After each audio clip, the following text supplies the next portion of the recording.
గురువుగారు, ఎంత మంచి ఇల్లైనా గానీ, కొన్ని కుటుంబాలు ఆ ఇంట్లోకెళ్ళాక చాలా ఇబ్బందులు పడుతూ ఉంటారు. కారణం ఏమై ఉంటుందంటారు? ఎంతో మంచి ఇల్లు అని మీరే అంటున్నారు. మంచి అన్నదానికి నిర్వచనం లేదు ఫస్ట్ థింగ్. మీరు చెప్పే ఉద్దేశం వాస్తు ప్రకారం ఎంత మంచి ఇల్లు అయినా కావచ్చు అని. వాస్తు ప్రకారము ఇది మంచి ఇల్లు, ఇది చెడ్డ ఇల్లు అని మనమంత ఈజీగా బైఫర్కేట్ చేయలేము.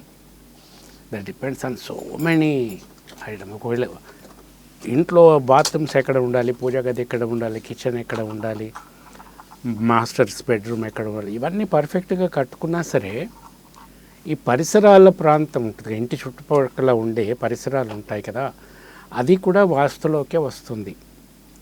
ఇల్లు అంత బాగా కట్టుకున్నప్పటికీ ఈ పరిసరాలు వాస్తు ప్రకారం లేవనుకోండి, అది మంచి ఇల్లు అనిపించుకోబడదు వాస్తు ప్రకారం. అట్లా అందుకే ఇల్లు కట్టుకునే ముందే ఏ స్థలంలోనైతే, అంటే ఏ క్షేత్రంలోనైతే మన గృహం నిర్మించదలుచుకున్నామో ఆ క్షేత్రాన్ని కూడా వాస్తు చూపెట్టుకోవాలి. ముందు వాస్తు చూపెట్టుకొని అప్పుడు ఆ క్షేత్రము గృహ నిర్మాణ యోగ్యము అని తెలుసుకున్న తర్వాత అప్పుడు గృహ నిర్మాణం చేసుకోవాలి. కొన్ని సందర్భాలలో పరిసరాలు కూడా బాగుంటాయి, ఇంటి లోపల వాస్తు కూడా బాగుంటుంది, ఫలితాలు కూడా బాగుంటాయి, కానీ ఎవరికో ఒకరికి బాగుండకపోవచ్చు. ఇట్లా జరుగుతూ ఉంటుంది. కాబట్టి ఎక్కడ మనకి 100% వాస్తు ప్రకారము ఒక ఇల్లు ఉండటం అన్నది అసంభవం. అట్లా ఎప్పుడూ జరగదు. ఏదో ఒకటి తప్పకుండా లోపం ఉంటుంది. మిస్టర్ ఇండియా, మిస్టర్ యూనివర్స్ కూడా ఏదో పంటి నొప్పో కాలు నొప్పో ఏదో ఒకటి ఉంటుంది.